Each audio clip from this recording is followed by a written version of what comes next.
Bismillahirrahmanirrahim. Assalamualaikum warahmatullahi wabarakatuh. Jadi insyaAllah pada hari ini bersama saya Muhammad Ridha bin Muhammad akan membincangkan berkaitan dengan pengurusan kematian dan juga jenazah. Jadi sebagai muqaddimah saya bacakan ayat Al-Quran. Bismillahirrahmanirrahim.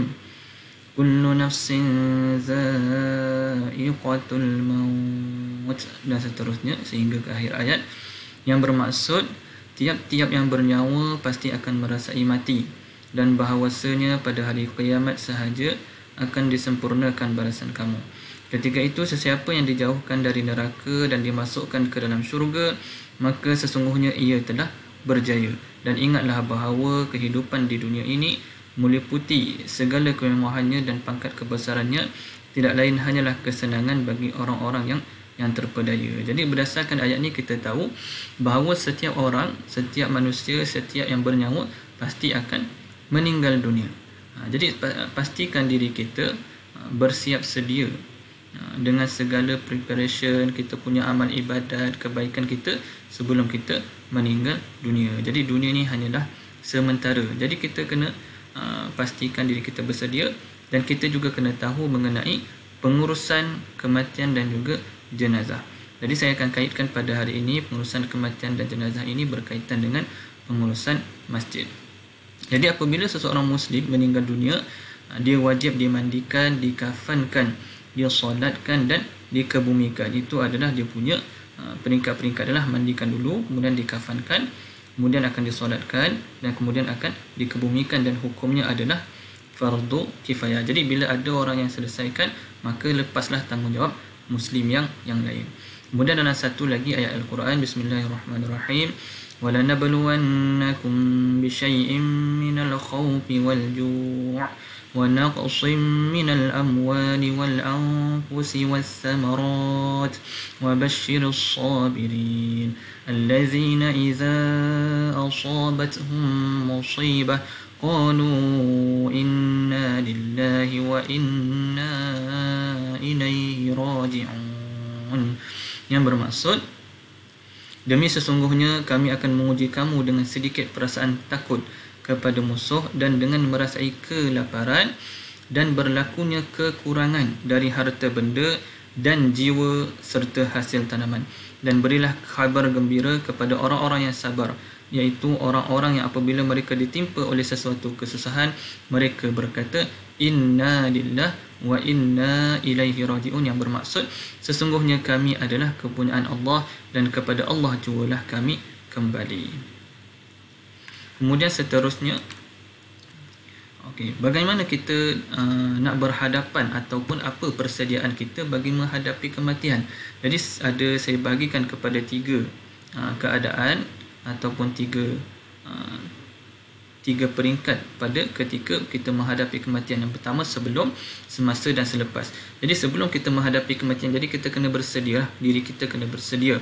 Itu sebelum kita menghadapi kematian, kita simpan nombor telefon ahli jawatan kuasa masjid. Sebab apa? Bagi memudahkan urusan kita nanti. Kita tak tahu kematian ni boleh berlaku pada bila-bila masa. Kita tak tahu, esok nak meninggal dunia, baru esok nak ambil nombor telefon AJK masjid. Memang takkan berlaku macam tu. Jadi kita tak tahu. Jadi yang pertamanya, kita kena simpan nombor telefon AJK masjid, karya kita. Yang kedua, kita kalau mampu, kalau boleh, kita berkenal-kenalan dengan AJK masjid untuk memudahkan urusan nanti. Segala urusan kematian nanti kita akan berurusan dengan AJK masjid. Jadi eloklah kalau kita berkenal-kenalan dahulu dengan AJK masjid. Dan yang ketiga, mendaftar sebagai ahli khairat kematian. Ini yang ramai orang tak buat ni. Ramai orang tak buat mendaftar sebagai ahli khairat kematian. Jadi kalau kita duduk kat karyah tu, kita pergi masjid, kita ambil nombor telefon AJK masjid, berkenal-kenalan dengan AJK masjid, dan kita terus daftar sebagai ahli khairat kematian di kawasan tersebut, di karyah tempat kita duduk.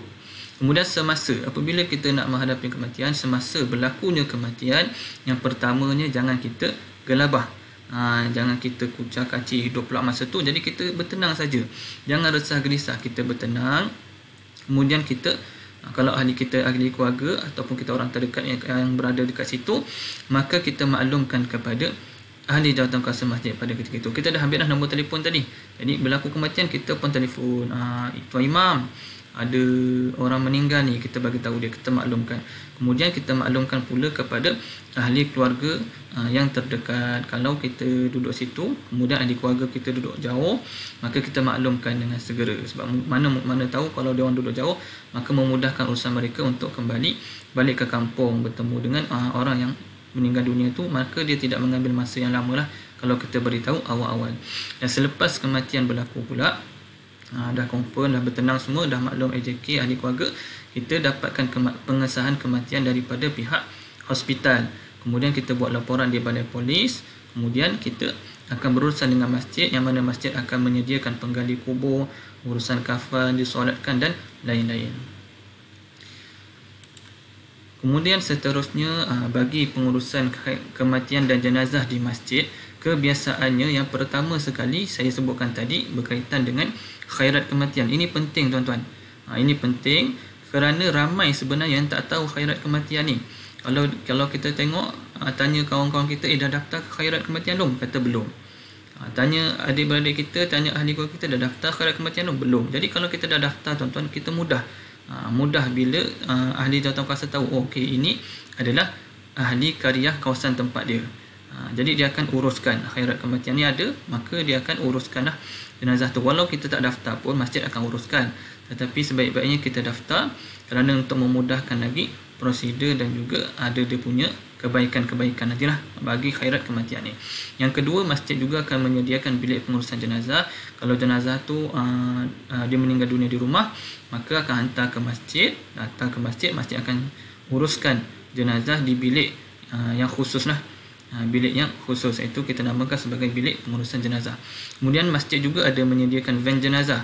Mungkin tak semua masjid ada, tapi bila tak semua masjid ada, maka dia akan pinjamlah daripada masjid atau surau berdekatan yang ada van jenazah ni. Sebab kadang-kadang van jenazah ni kadang-kadang kita guna nak hantar jenazah ni jauh.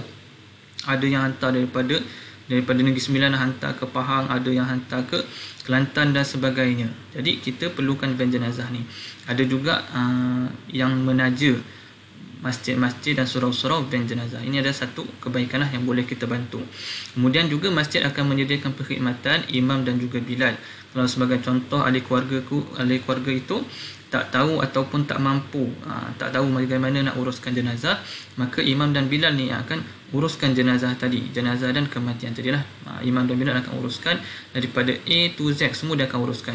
Jadi imam nak solatkan jenazah, nak basuh jenazah dan sebagainya, kalau ahli keluarga tak tahu ataupun tidak mampu. Tapi sebaik-baiknya kalau ada ahli keluarga yang tahu dan mampu, maka akan bekerjasamalah dengan imam dan juga bilal.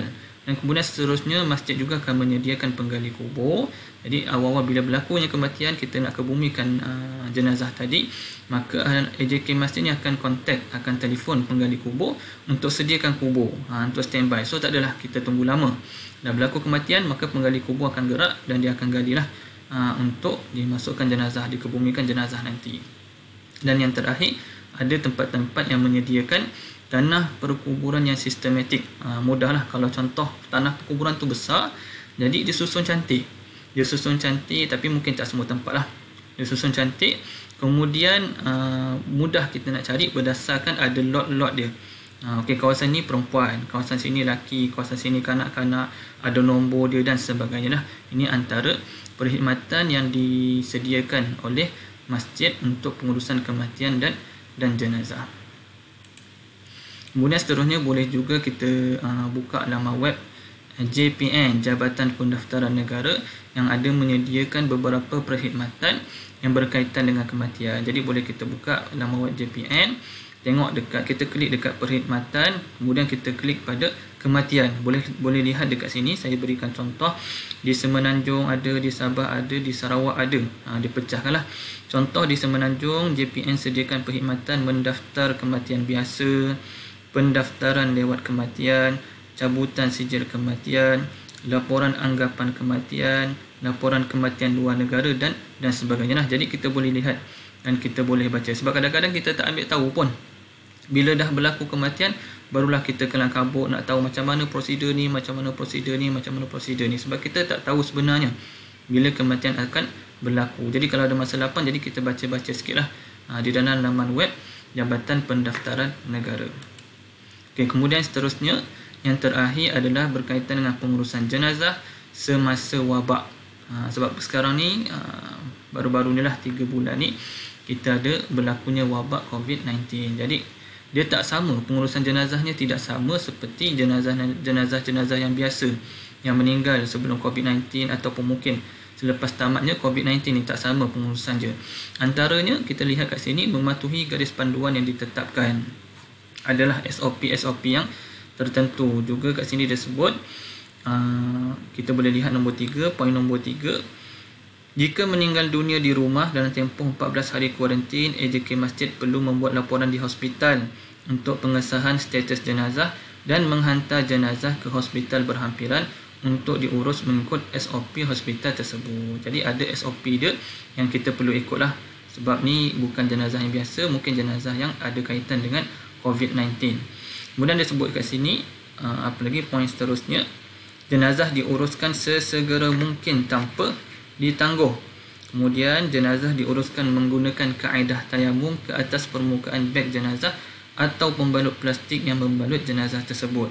Kemudian solat jenazah dilaksanakan dengan bilangan jemaah yang tidak terlalu ramai dan menjaga penjarakan sosial. Jadi kena jagalah, sebab bahaya kalau COVID-19 ni boleh tersebar kalau ramai-ramai yang menghadiri solat jenazah itu dan tidak dijaga penjarakan sosial, maka dikhawatiri akan tersebarnya, akan memudahkan penyebaran wabak dan juga virus COVID-19 ni. Dan kemudian yang terakhir, pengebumian hanya dihadiri oleh ahli keluarga yang perlu sahaja, tak boleh ramai-ramai. Kalau kita tengok gambar ke atas ni pun kita dapat lihatlah, mereka pakai pakaian yang proper dan sebagainya.